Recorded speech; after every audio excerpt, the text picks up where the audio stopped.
it was, but I was like, is a Baja Blast a thing? Because I think I saw it on a commercial. She laughed and she was like, yeah, it's like a flavor of Mountain Dew. And I was like, really, that's all it is? And she's like, yeah, but it's like Taco Bell exclusive. How is it? It's Mountain Dew for sure. I know this sounds weird, but it literally tastes like blue Mountain Dew. Liv Moss. Think outside the bun. Dong. Dong. Yo quiero Taco Bell.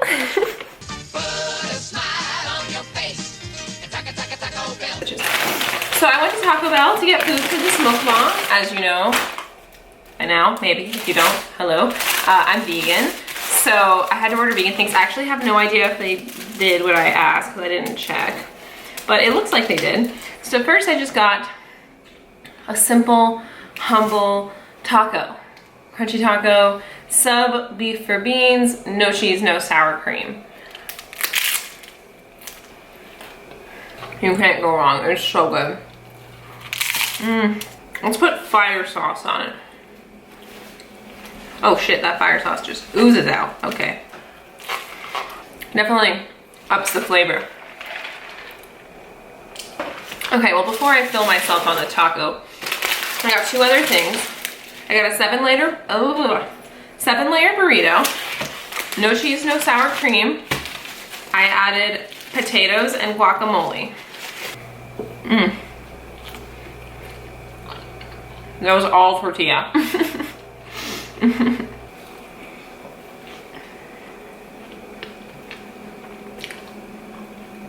Much better. Oh, that's good. Could use some fire sauce though. So today, I'm not just gonna sit here and eat Taco Bell in front of you. We're actually gonna talk about some stuff. I put a poll up on my Instagram 2-3 days ago, asking what you guys would like me to talk about in my next mukbang. And the clear, overarching, like, I don't even know, 80-something% of you voted for me talking about accepting my body at this size, which is a weight that my eating disorder desperately did not want to be at. So that's what we'll talk about as I eat my burrito taco and Crunchwrap Supreme. And don't you worry, I got some dessert as well. Oh god. I got hot sauce in my bag, swag. The potatoes and adding the potatoes and guacamole like was clutch.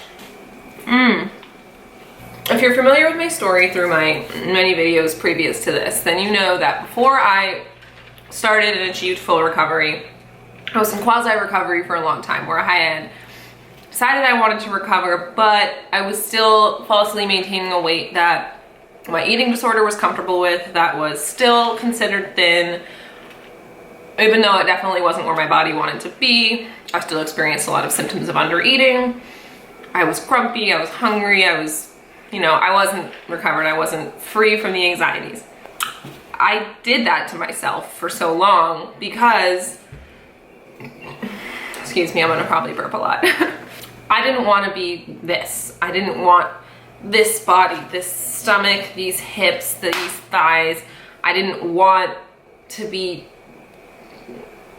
I don't know, doughy. I didn't want to be heavy. And I was so afraid of this body, which now having lived in this body for a few years seems so irrational and crazy, but that's, you know, anorexia. That's a mental disorder and it's so real. And I know that that fear was so real. And that was what was holding me back from accepting full recovery. I used to think I could never love myself here. I used to think I could never be authentic here in this body. I also used to think that I was alone, that all my friends, they were thin and beautiful and they didn't understand what my experience would be like. People who were urging me to recover and gain weight, I would look upon them with disdain because they were thin and they were beautiful, or they were confident and they were happy and they didn't understand what it was like to look like this, to grow up and be a teenager in this kind of heavier body, to feel less than and excluded and different and fat. I was so angry at people who were thin, who were telling me to gain weight, because I was like, you don't understand what it's like to be fat. And because of that, I really never wanted to recover. I honestly used to think that my parents and therapists were trying to sabotage me by like forcing me into like recovery because they just wanted me to get fat again so that I would hate myself like everybody else I knew that was fat. And that's insane. Like, I say these words now because I thought them back then, but no, I don't believe them anymore because obviously, and also it's crazy if you think about it from a rational perspective. I mean, is fat really the worst thing I can be? No. Believe me, the worst thing I can be was the anxiety-ridden, neurotic, horrible bitch mess that I was when I was sick. That was the worst that I could be, and yet I was afraid of getting here. It's insane when I think about it, you know, rationally. Well, I'm getting all worked up, so before I get too, you know, worked up, let me just take a little bite of my crunch wrap.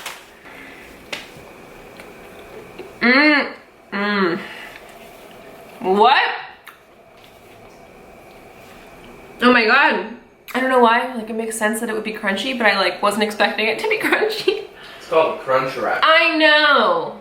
How did I order this? I ordered it with no cheese, no sour cream, no beef, sub beans, add potatoes, and guacamole. It's really fucking good. Oh! I forgot I put fire sauce on this taco. Whoa! I really wanted to talk about this because since starting this YouTube channel, I will occasionally get comments like, oh my god, like, how do I get a flat stomach like you? Or how can I get my set point to be thin like yours is? Or something like crazy like that. Or like, I wish I had your body. Literally, I get comments like that from time to time, and it blows my fucking mind every single time. I do have body dysmorphia, but I still stare at these comments in disbelief, and I rewatch the videos and I'm like, I just don't see what other people see, because to me, this body it's larger because I lived in my eating disorder for so long. I was so used to a smaller body, and now this body seems large. So when people say this body is small, I mean, it all really just makes me realize how fucking subjective it is.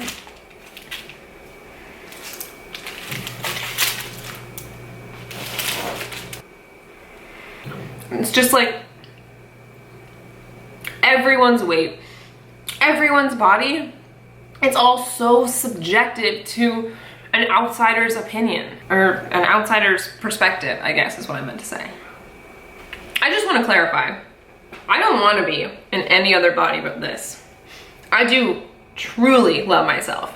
I also have days where I look at myself in the mirror and I'm like, holy fucking shit, you are so goddamn hot. You should just walk around in your underwear all day because damn girl, you can work it. And I have those days a lot more often than I have bad days.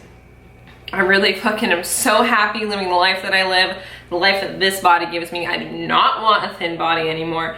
I do not want to go back to that life. I never want to be that girl again. So,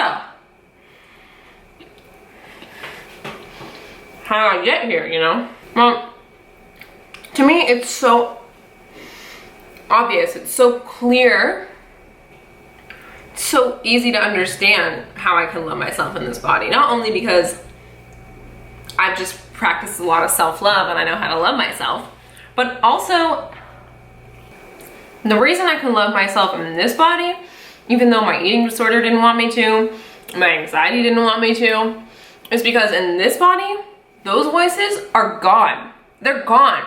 I say fuck you to those voices and they're never coming back. Only in this body can I experience that. In this body, I don't have to count calories. I never even want to count calories. I can say fuck you to calories and nothing bothers me. In this body, I never have to exercise if I don't want to, which I often don't want to. In fact, I never want to, so I don't.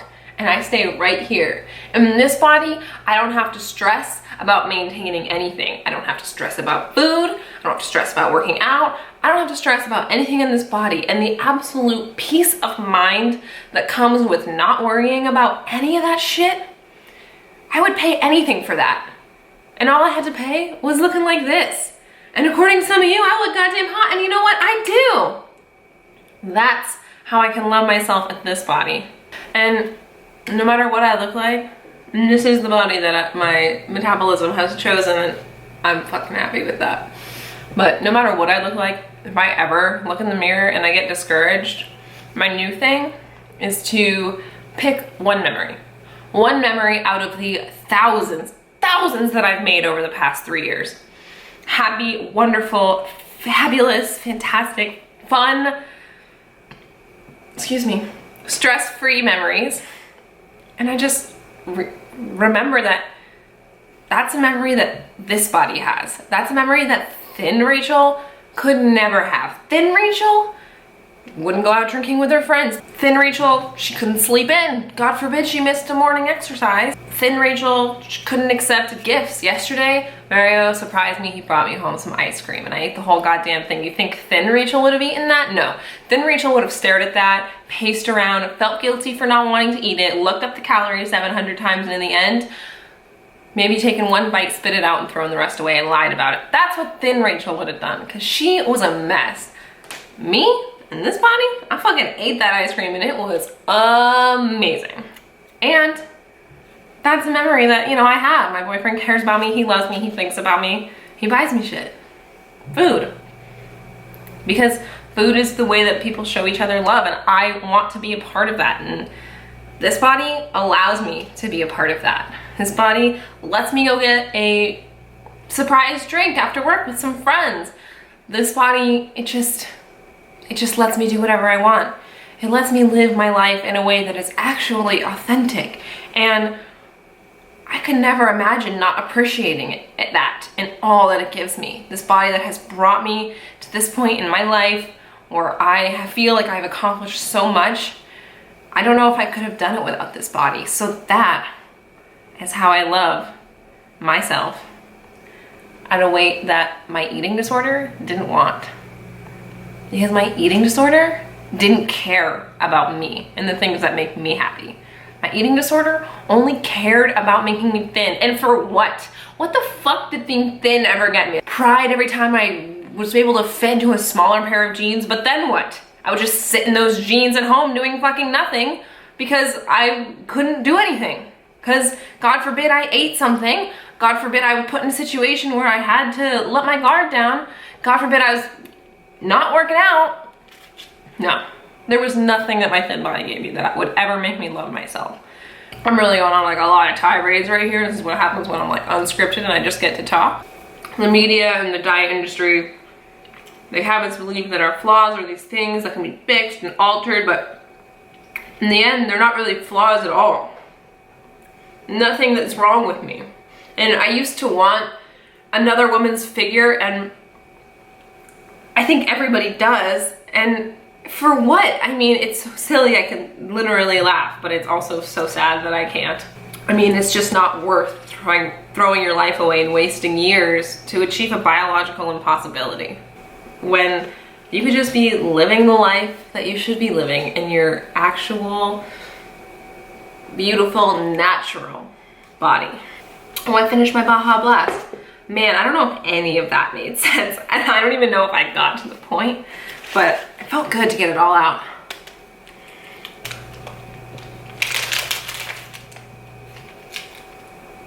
Oh no. It looks like there's cheese at the bottom of this, but there wasn't any cheese at the top. Oopsie. There's cheese at the bottom of that, but there wasn't cheese at the top, I don't think. If there was, I just ate a lot of cheese and my stomach is gonna hurt like a motherfucker. There's no cheese in this, so I'm gonna finish this. Right? Now I'm all nervous. No, there's no cheese in this. Wait, I'm gonna look at this one. But it was only at the bottom because I looked at it when I first bit into it and I didn't see any of that. Maybe they had it on and they like tried to clean it off or something. Maybe. Whatever. Sometimes you make mistakes like that and it's like you can either let it bother you or you cannot let it bother you. I'm choosing not to let it bother me. Whew. Well, I ate my taco. I ate my 7-layer burrito. I drank my Baja Blast. Excuse me. I ate my Crunchwrap Supreme before realizing there was nacho cheese sauce on the bottom half, but it's so interesting because you look at this side, there's no cheese, and if you look at this side, there's cheese. So it's only in half of it. I don't think, like the minute I tasted it, I knew that it was there. So I don't think I had that much, but it's no big deal. I'm gonna finish that. Maybe Mario will eat it later. They all fell apart in this bag.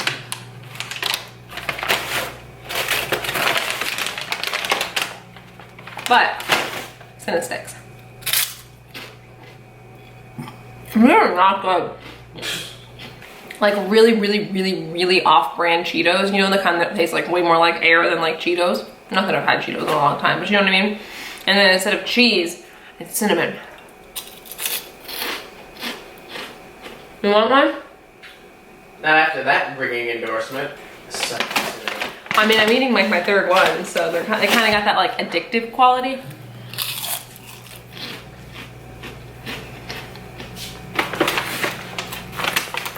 I hope I didn't eat that much cheese or I'm gonna be on the toilet for like 4 hours. You don't like them? They got a good cinnamony flavor. Yeah. Like, what is it on? What am I eating? Puffed air. Fried air, yeah. Woo! I'm all fired up. And I'm super fucking full.